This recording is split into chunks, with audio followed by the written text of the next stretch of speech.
こんにちは、堀口教授です。今回はなんと正人さんとコラボです。よろしくお願いします。お願いします。いや、この間お疲れ様でした。ありがとうございました。本当負けちゃってすみません。申し訳ないです。日本の方に応援されてるのに、思いっきり負けてますからね。でもあれ見ててやっぱりなんか UFC もそうだし、ベラトールもレベル高いなって思いましたよ。まあそうですね。なんかそこで勝ってもっと日本のなんていうんですかね、格闘技ブームを作っていきたいなと思ってますね。はい。まあでもだってあの階級でね、あれ180センチ、はい、あれだけのフィジカルの選手って、フィジカルの違いがあるのかなみたいな。フィジカル、まあそうですね。まああっちゃやっぱありますよね。でもそこを言っててももうしょうがないので、どう埋めていくかを考えないとなっていう感じですね。はい。なんかこう昔外国の選手とかと戦うとなんか骨の硬さを感じて、ああとタフさ、骨の硬さっていうよりタフですよね。タフ、全然倒れないですよね。倒れないし、なんかこれぐらいローキック効かしてたら、日本人とかだったら倒れるのになっていうのが、全く効いた素振りを見せない。そうですね、わかりますそれ。なんだこいつみたいな、逆にこっちの足が痛くなってきてもう蹴るのが嫌になる。はい、わかりますそれ。あれ何なんですかね。何なんですかね、やっぱ筋肉とかは違うんですかね。 K1 のラスベガス大会があって、トライアウトとかもやった時があって、それを行った時にこうアメリカの選手とか、アメリカでキック強い選手ってあんまりいないじゃないですか、なんかやんないじゃないですか、でもその選手たちを見て、ロサンゼルスの K1 大会とかも見て、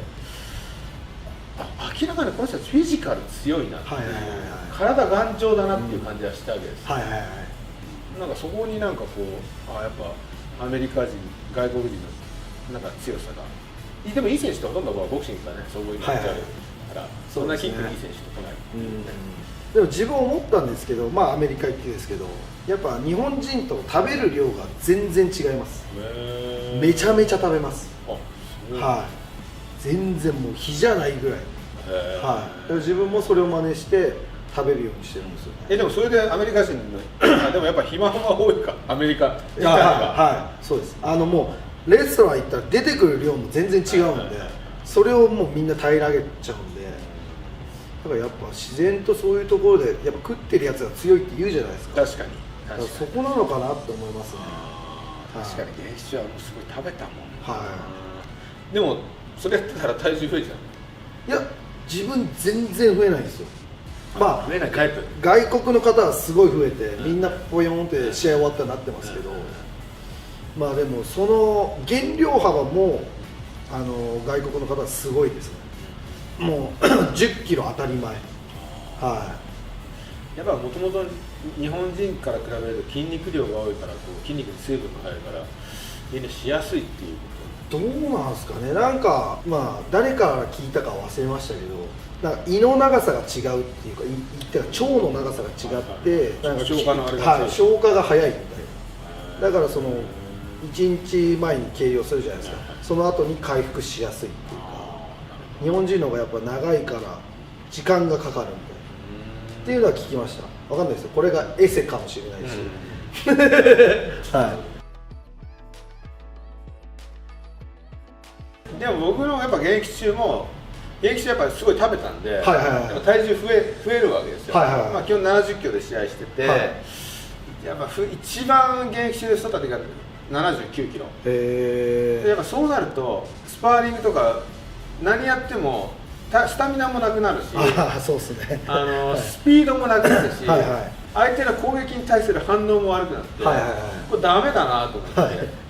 だからこう一番自分の中でこう適正な動ける体重ってやっぱ73キロぐらいなんですよ。こうトレーナーにもそのスポーツ科学でいうと体重の 5% 以上の減量は運動能力が落ちるっていうふうにしっかりとしたエビデンスがあるので、だからそれ以上の減量はするなっていうふうに言われてて、普段から70キロなんで 73.5 キロ 5% 以上増やすなっていうふうに言われてて、そこら辺もだからすごい毎日1日5回6回体重計乗っても増えないようにって厳しくこう見てましたけどね。それ大変ですね。自分じゃ絶対できないです。自分何でも食べちゃうんで本当もう何でも食べますよ。何でも食べる。腹減ったな、マック行こうっつってマック食べますから、はい、何にも気にしてないですね。でもあれじゃない、そういうことはもうそこら辺を逆に気にしたらもっと強くなるっていう。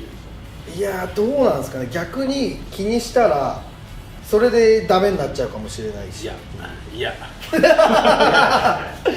うな。本当ですか。俺も20代前半はマックとかすごい食べてたもんね。オランダにトレーニング行ったことがあって1週間俺マックで過ごしてたから。本当ですか。そんくらいマックでも平気な男だって。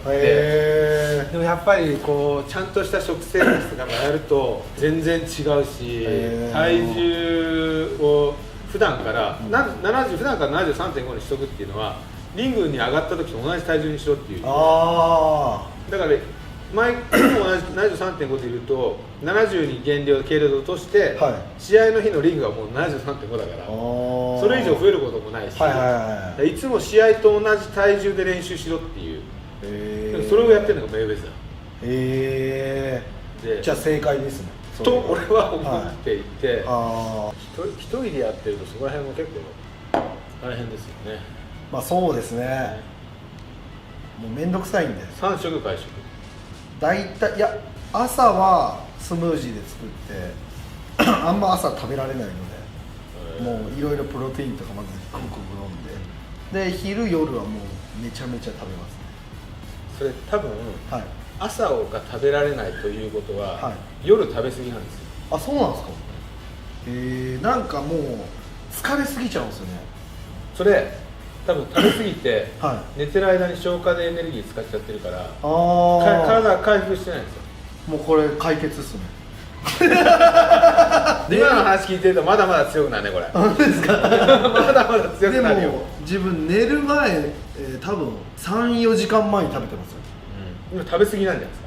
あ、そうなんですか。だって朝は人間はお腹空いて起きるくらいがちょうどいいっていう、だから逆に言うと朝、はい、スムージーだけなんで、はい、昼夜がっつりいっちゃうわけですよ。朝しっかり食べてれば、はい、そんな昼夜そこまで食べなくても朝昼がっつり必要じゃないですか。あとトレーニングするし、そうですね。まあ、夜は、まあ、回復ももちろんあるんで、まあ、食べなきゃいけないけど、そこまで動くはトレーニングするわけじゃないんで、まあそうですよ、寝るだけですよね。なんで朝はちゃんと食べた方が俺はいいと。ありがとうございます。多分強くなります。それちゃんと解決しました。ありがとうございます。悪いな。いやでも本当にそうだなと今思いました。いや本当に絶対にそうなんです。自分は食べたい時に食べてみたいな感じだったんで、ちゃんと朝昼しっかりとこう食べて炭水化物を入れていくっていうのがやっぱり若い頃俺もそんな感じで、あんまり食のことは気にしてなくて。マッサンに質問なんですけど、まあ、今の時代格闘技やったら一本で格闘技をやってるか、YouTube とかその他のこともやってました。いやこれはもう、まあ、僕の時代だから現役時代にすごい仕事があったわけですよ。いろんな仕事が、それこそなんかドラマやっちゃったり映画やっちゃったりとかバラエティーとかいっぱいあって、それをやりながらこう試合をしてるとやっぱり一本でやってるやつには勝てなくなってくるわけですよ。本当にこう試合だけ格闘技だけなんかブアカオとかこうオランダのクラウスとかサワーとかK1 でチャンピオンになるぞみたいな気合入ってるやつに対して勝てなくなるわけです。こっちはやっぱ向こうはブアカオなんてもうこれムエタイしかやってない男なんで、そうですよね。ムエタイしかやってない男といろんなことやってる男がどっちが強いって言ったらやっぱ一本でやってるやつのがそれは強いだろうなと思って。まあそうですよね。である時からやっぱりこうチャンピオンになるためにそれこそ新しいフィジカルのトレーナーを入れて24時間の生活のことを全て管理してもらうというかアドバイスしてもらって、まあ、本当にトレーニング、食事、休息この3つのことをすごいこう真摯に取り組むようになったら、やっぱりガーって全ての数値で上がってきたんですよ。スタミナ、パワーとか、そういうのが27くらいから上がってきて、なんか自分の中では26、7くらいからもうそろそろ限界なのかなって思ってるのがちょっとあったんだけど、やっぱこうその現在のスポーツ科学でいうと34、5まではちゃんとしっかりしたトレーニングをしていけば伸びていくっていう証明されてるっていうスポーツ科学で、なのでそこからトレーナーに言われた通りちゃんと早寝早起きをして、しっかり炭水化物を入れながら、あとはもう 5% 以上の体重の減量をするなっていうふうに言われて、1日も5、6回体重計乗ってすごいきっちりやっていったんですよ。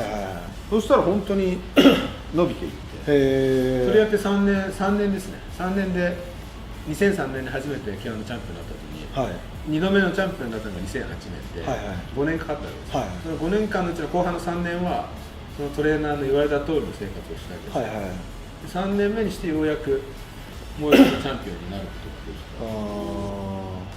すごいですね。トレーニングは誰でもやるじゃないですか。そうですね。メンテナンスだったり、メンテナンスとか、トレーニング以外の時間の使い方っていうことをすごい言われて、そこをすごい気をつけたら強くなっていく。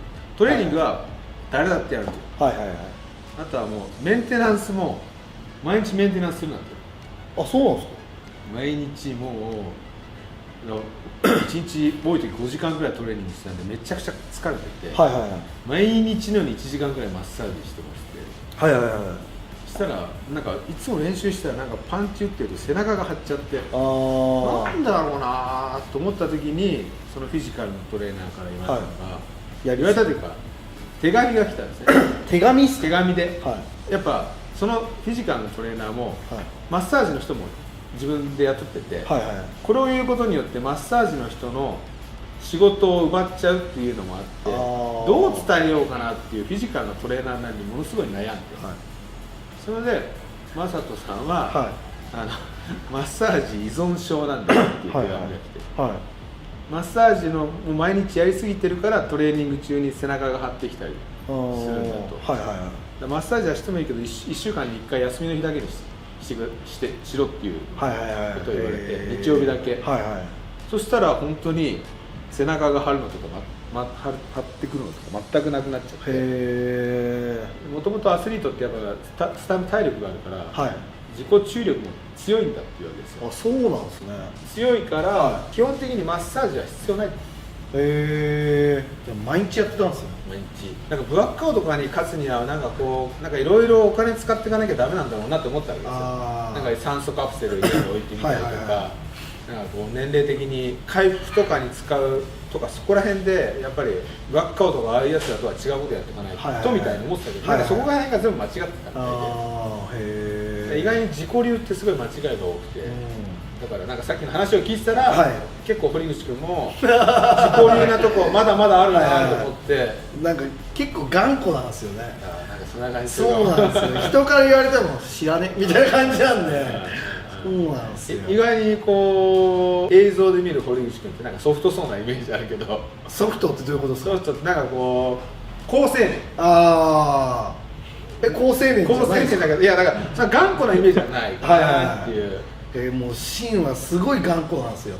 今多分マスさんに言われて、その食生活はみんなそう思ったんですけど、まあ練習は大丈夫でしょみたいなちょっとそういうとこがあるんですよ。そうなんです。でも途中からね全部数字出したんです。数字でなんかそういう頑固な人も聞かないから聞かないやつを聞かせるのってどうするかって言ったら数字出す。じゃあマサさんも頑固だったんですね。めっちゃそれはそうですよ。やっぱそうですよね。そうですよ。そうです。だからそのトレーナーがオーバーワークっていうことをまず教えるために1日3ブレンやってたんで、もうなんかダメだ。ボクシングのトレーナーからしたらそんなに練習したらお前強くなんねえぞ。強くなんねえぞっつってもこっちは練習しなきゃ強くなんねえと思ってるから練習するんだみたいな、そういう頑固さがあったけど、その頑固さを変えたのはボクシングのトレーナーが自分の弟子のフィジカルのトレーナーを連れてきて、いきなりなんかゾロゾロっとジムに研究チームみたいな、大学の研究チームみたいなのが来たわけですよ。なんだと思って、ラウンド途中で血液ピッてやピッて取るわけです。でなんかそれをラウンドごと毎回ずっとやっていくわけですよ。で終わった後に、次の日かなんかデータの結果を見て、もう乳酸値とか体のダメージとかそういうの全て数字で持ってきたわけですよ。マザーズはねこれ完全にオーバーワークです。これもうこんな出ちゃってる、こんなやったらダメなんですよ。で数字で見せられたら、納得したわけです。はいはいはい。だから体重も毎日、はい、トレーナーにジムつくたびにお前今日何キロだって言うわけですよ。はいはい、毎日体重を報告しなきゃいけないわけです。それって結構嫌で、はいはい、ストレスで、はいはい、だけどこうそれを言うことによって太れなくなるわけです。はいはいはい、まあそうですよね。毎日体重聞かれるので、はいはい、そうするとやっぱ73.5 以上増やすなっていうふうに言われていて、はいはい、75とかあるわけです、あるとお前食いすぎだって怒られるわけです。多分堀口君も今あんまり怒る人いるのかな、分かんないけど、まあいないですね。いないわけです、はいはい、だからそういう人にはこそ怒る人が必要なのかもしれない。まあ唯一親父が、だから親父の言うこと親父の言うことを聞かなきゃダメかもしれない。親父もなんていうんですかね、やっぱ昔の方って根性論じゃないですか、そっちの方が強いんですよ。なんかもう何キロあろう関係ねえ、落として戦えみたいな、そういう感じなので、まあ当てにならないです。でもそれこそアメリカなんてもうスポーツ科学なんてめちゃくちゃ発達してるわけです。そうですね。やっぱ全部数値でこういろいろ出していくと、堀口君のマックも減ってくるんじゃないかなみたいな。まあでも本当に自分頑固なんですよ。だからもし本当に頑固なんだろうね。それだけ本当に頑固なんですよ。もし数値で出ても知らねみたいな感じなんですよ本当に。だから何みたいな。じゃあこう考えてみてください。はい、自分が指導者になります。はいはいはい。頑固なやつと素直なやつはどちらが伸びると思いますか？素直なやつですね。いやでもですよ。でも自分のスタイルを持ってるやつは絶対自分強くなると思うんですよ。こんくらい頑固なやつって。はい。いやだからある程度までまあ頑固さでいけるけど、やっぱりこのトップのこの紙一重のこの紙一重っていうのはやっぱりいろんなパワーが必要になってくるのかなとかも。いやそれはそうですねと言ってるけど全く適当な。いやそうですね。そんなことないです。そんなことないです。いや本当にそうだなと思います。でも本当にこうやっぱりこっからもう一歩抜けていくにはやっぱりそういうのも自分の経験だとやっぱりもう一回チャンピオンになるためには本当にだからそのトレーナーの言う通り、はい、24時間365日トレーニング食生活休息全部やったわけです、はいはいはい、そしたら3年かかってようやくもう一回チャンピオンに返り咲くことができて、はいはいはい、多分堀口君も人を信用する前は多分時間がかかると思うんですよ。そうなんですよ。俺もそのトレーナーが最初来た時はあんま信用してなかったんですよ、はいはいはい、なんか人体実験かなんかちょっと有名だから来たとかそういうふうに思ってたけど、はいまあそのトレーナーやっぱすごく信用するようになったのが、はい、一緒に合宿に行って、はい、1週間ずっと一緒にいたわけですよ、はいはいはい、そしたらこの人が、全部分かってくるじゃないですか、はいはいはい、1週間ずっと一緒にいれば、はい、そこでなんかこの人本気なんだなとか、なんかこう本気でやってくれてるなっていうのを感じて、はいはいはい、じゃあまあこの人の言うことを信じてやってみようかなみたいな、はいはいはい、からなんかその人の言う通りにやったら本当に良くなって。自分でも1週間じゃ無理かもしれないです1年ぐらいかかるかもしれないそうなんですよ本当にそのぐらい頑固なんで、総合格闘技のチャンピオンってやっぱかなりのレベルの高い位置にあるんでね、そこを目指していくには、そこを目指してそうですね、やっぱりこう多分堀口君の中でも、はい、なんか変えていかなきゃいけないなっていうのは多分俺今感じてると思う。まあそうですね、はい、なんか今までのままじゃダメだなっていう時に、これすごいいい出会いだといいチャンスかもしれないですね。まあそうですね、はい、何か変えたいなと思ってて、やっぱり体重ももうちょっと増やしていきたいなとか、まあ、食生活とかやりたいなってもうちょっと前から思ってたんですよ。でもまあマックでいいかなって思ってたりもするんですよね。でも個人的な俺の意見としては、俺はね体重は増やさなくていいと思う。堀口君の一番いいのはやっぱスピードだから、はいはいはい、スピードとあのフットワークがやっぱ最高に強みだなと思っていて、やっぱそこの磨き、やっぱ体重増やしちゃうと絶対遅くなっちゃうんで、はいはいはい、そうですね、それはなんかそういうふうに思うのかな、スピードがいいです。すみません、頑固で本当に自分こう思ったらこうしかないんで、もうちょっと視野を広げたいんですよね、バッとなんかいろいろ言ってくる人が多すぎるんですよね。なんかなるほど、こうした方がいい、ああした方がいい。アメリカではもう全然そんなことないです。あ、日本では日本では親父を筆頭に。なるほど、はい、なるほど。それでもうちょっとアメリカのそのマイク・ブラウン、マイク・ブラウン、はい、マイク・ブラウンはどういうんですか。もうこうやった方がいいんじゃないみたいな、なんか全然押し付けないんですよ。俺はこうやった方がいいと思うよみたいな。でやんなくてもいいけどみたいな、そんな感じなんですよ、そうするとやんなきゃいけないんだ。いや自分は大体こっちの方がいいよって言われて、いや俺それじゃねえなみたいな頑固なんでそれでお前またかよみたいな感じで言われてます。はい、たまにはあれやりますけどね、あいいねって言いますけど、本当にたまにです。なるほど、そうなんですよ。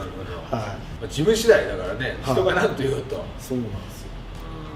まあでもあれじゃないですか、いろいろ変えていくのも。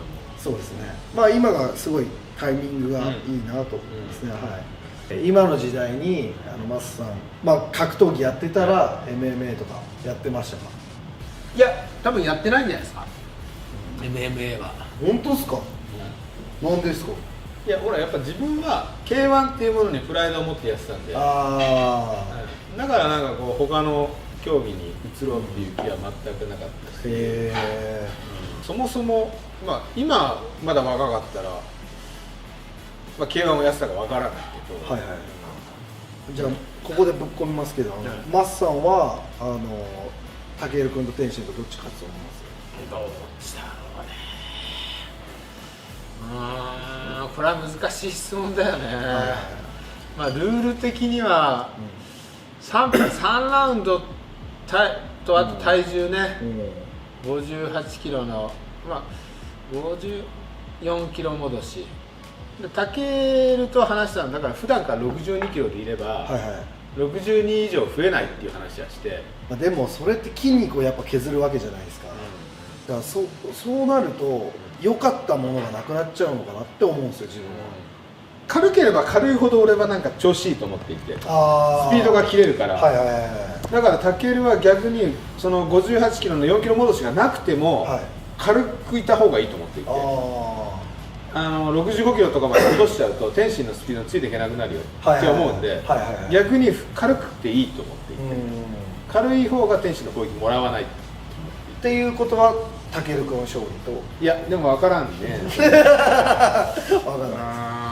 まあ難しいですよね。これはねやっぱり難しいだろうな。展開とかもあるし。1ラウンドしのげば武尊に流れはいっていくかな。で1ラウンド問題ですよ。天心の1ラウンドのバーってスピードについていけなかったらその場で1ラウンドやられる可能性もあるし、1ラウンドクリアすれば武尊のこうプレスシャーとパワーで武尊が持っていくっていう展開になるから、この1ラウンドでしょ。どうかな。やっぱ俺キットってやった時も、1ラウンドはやっぱキットの出入りのスピードに慣れてなかったから、最初もらっちゃったけど、やっぱ慣れていくとスピードに慣れていくんで、2ラウンド3ラウンド、そうするとだいぶ見切れてくるんで、そうなってくると武尊のパワー、プレスが強くなってるの有利になってくるのかな。そうですね。楽しみですね、でも。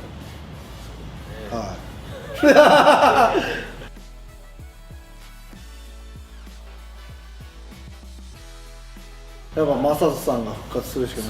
それはもう俺も43だからね。いやそれはもうないけど、でもやっぱり若いいい選手やっぱ増えてるよね。まあ増えてますね。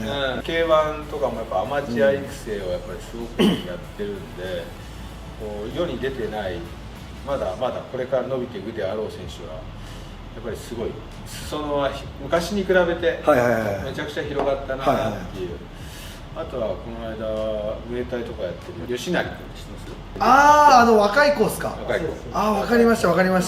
吉成君ってルンピニーとラジアのチャンピオンだった選手で、軽い選手なんだけど、すごいですね。そういう選手まだ21歳で、これからもうちょっと体が大きくなって、そういう選手とかもこれから楽しみな選手の一人ではあるなと思っていて、武蔵さんとはどうなんですか？全然連絡取ってないですね。なんか釣り俺が連れてってやったけどどうだこうだとか言ってだって絶対釣れる、でかいの釣れるって前から言われてて、楽しみって言ったら全く釣れないんですよ。話が違うってなるじゃないですか。それでですね、俺が連れてってやったんやって豪語してたからね。そうなんですよ。連れてってやったんだって言っても全然一匹も釣れなかったですからみたいな。出してやりたいな。いやもうこれ流すしかないです。これ流した方がいいよ本当に。本当にもう。ってたよ、俺帰ってきたら行こうやって言ってたよ、なかなか時間がないんですよね、忙しくて。そうなんです。どんな感じなの、日本の生活は。日本の生活はもうほぼあれですね、取材だったりとか、こういう YouTube だったりとか、こう今日本にいるうちにみたいな、そうなんですよ、はい、マネージャーがすごい詰めるんですよね、本当に。なるほど、はい、もうねばっくれしてやろうかなと思ってるんですけどはい、需要があるってことはいいことですよ。まあそうなんですけど、言ってみればやっぱり格闘家であって、そこで結果を残さないとダメであって、やっぱ日本にいる間オフっていう感覚でいるので、なるほど、そこも仕事にされちゃうとちょっとマネージャー海に叩き落とそうかなとかなるじゃないですかはい、じゃあ日本にいる間何やったんですか？釣り？まあ大体釣りですね。今回まだ1回ぐらいしか入れてないですね。自分が思ってた感覚と同じでしたね。なんかテレビで見る感覚と同じっていうか。なるほど、はい、どうでした自分の印象は？頑固もともとそう思ってました？思ってない、思ってないですよね。もっとなんかこう、はい、ソフトな、もうちょいなんかこう柔らかい感じなのかなと思ったら、結構癖あるねって俺が結構癖あるタイプなんだな。本当ですか？本当そんなないと思うんですけどね、自分は。まあでもファイターだから、俺もやっぱり引退して12年経つから、多分、現役の頃は多分もっと全然違うと思うんだけど、もっとそうですね、もっとビリビリだったと思うんだけど、多分こういう質問とかめんどくせえなそうなりますよっていうタイプだった。まあ堀口君の方が大人かな。わかんないですけど、自分はこう臨機応変にできますけど、頑固です。はい、そうなんですよ。でもあれだよ、素直な可愛い方が得するからね。いや、素直なように見せてるんで大丈夫です。いや、見えてない見えてないですか？全然見えてない。いや、はいはいっていつも言ってるじゃないですか。もう心のないはいだな本当ですか？でも格闘技もやっぱほら頑固って多分自分の頭の中でこうだっていうのがやっぱりこう結構強いのかな。はいはいはい。でもこう柔らかくしていろんなものを吸収していくとより良くなる可能性もあるんじゃないかなっていう。でやっぱこう、ちょっとまあ年齢が、僕の方が10個くらい上なんで、僕の経験から言うと、壁にぶつかった時にどうするかっていうのがやっぱり成長する、強くなるポイント。いや全然適当じゃないですよなと思っていて、やっぱこう負けた時ってすごいやっぱ自分の中でも考えて、どうやったらこいつに勝てるかなっていうのを考えて、俺必ず負けた相手に次やった時は勝っていって、やっぱいろんなことをちょこちょこ変えていったわけですよ。だからそれってやっぱこうそのいろんなこと教えてくれる人のこと言うことをいろいろ素直に受け入れて試してみて、そこでこうやっていった結果強くなっていくことできたなっていう。まあでも自分も教えてもらったことは絶対試すんですよ。試して使えるか使えないかをその場で決めますよ。いや、その場じゃないんだ。あ、本当ですか？早すぎる。早すぎる。そんなすぐ結果出ないから。まあそうですね。3年はかかるかなみたいな。いろいろやってやっぱ続けていかないともう結果がそんなすぐは出ないかなっていう気がするな。基本せっかちなんで。せっかちは損するからね。そうですか。せっかちは失敗するから。本当に。俺も昔せっかちだったんだけど。うちの嫁はなんかね、ちょっとね、よく考えてた。そうするとなんかいろいろ聞いていくとね、やっぱせっかちにパンパンパンってやっていくとね、ちょっと違うこと多いなぁ。やっぱちゃんと噛み砕いて考えてやっていった方が間違いがないような。まあそうなんですよね。でもまあその頭があまりないんですよね。考える頭がこういろいろ。でもそれもやっぱ大人になっていくということで、これからチャンピオンに必ずなりたいわけです。まあそうですね。ベラトール、UFC とか、そうですね。こっち目指してると思う。いや、誰もやったことがない。そうですね。やっぱそこを取りたいなと思ってます。じゃあマサトさんのチャンネルでもコラボ動画上がってますので、概要欄からマサトさんのチャンネルにぜひ行ってください。